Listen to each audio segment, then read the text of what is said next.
মন্ত্রিসভার বিশেষ বৈঠকে প্রস্তাবিত বাজেট অনুমোদন। স্থানীয় সরকার নির্বাচনেও অযোগ্য থাকবেন ট্রাইব্যুনালে অভিযুক্ত ও পলাতকরা।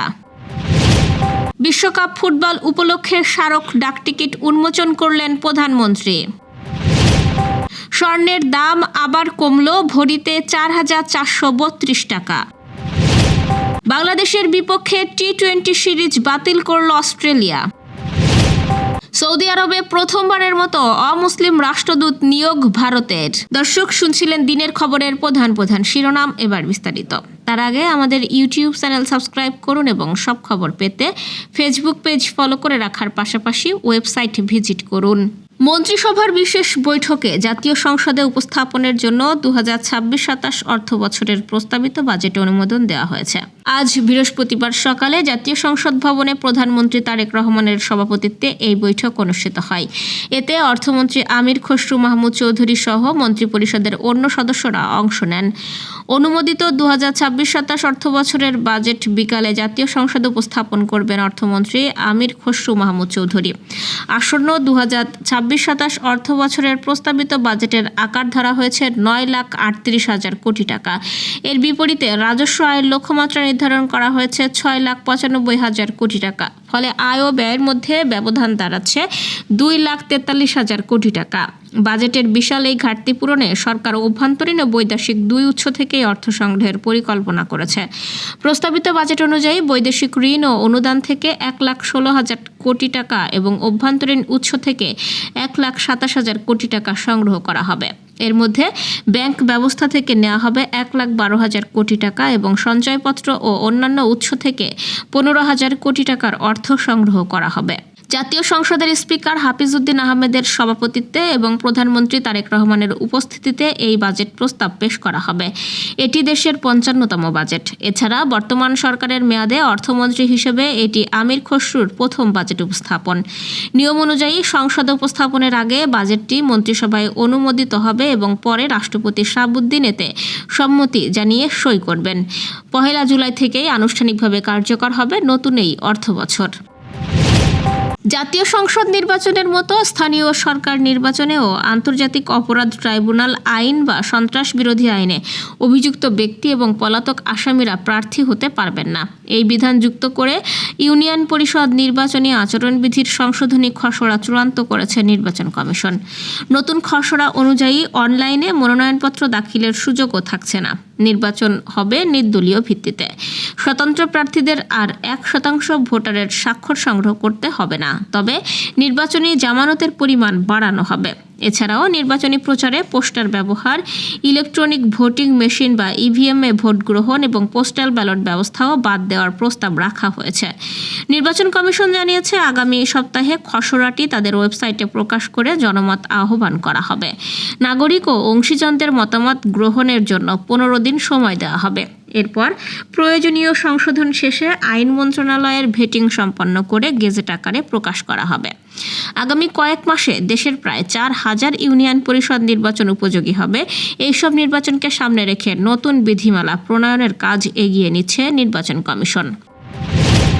বিশ্বকাপ ফুটবল 2026 উপলক্ষে 10 টাকা মূল্যমানের স্মারক ডাকটিকিট উন্মোচন করেছেন প্রধানমন্ত্রী তারেক রহমান।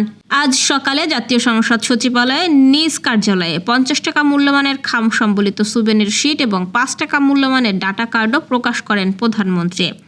এ সময় বিশেষ সিলমোহর ব্যবহার করা হয়। অনুষ্ঠানে ডাক, টেলিযোগাযোগ ও তথ্য প্রযুক্তি মন্ত্রী ফকির মাহবুব আনাম, মন্ত্রণালয়ের সচিব বিলকিস জাহান রিমি, প্রধানমন্ত্রীর অতিরিক্ত প্রেস সেক্রেটারি আতিকুর রহমান রুমন এবং ডাক অধিদপ্তরের অতিরিক্ত মহাপরিচালক SM হারুনুর রশিদ উপস্থিত ছিলেন।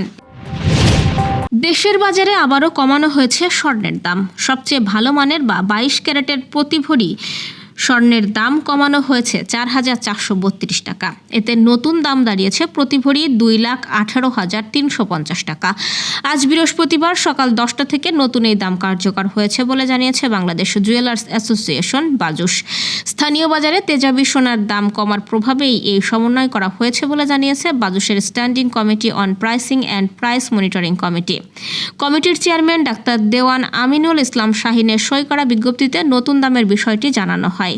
এর আগে কয়েক দফার সমন্বয়েও সোনার দাম উল্লেখযোগ্যভাবে কমেছিল। গত 2 জুন 22 ক্যারেটের ভরিতে ৩,266 টাকা, 6 জুন 5,481 টাকা এবং 10 জুন 6,591 টাকা কমানো হয়।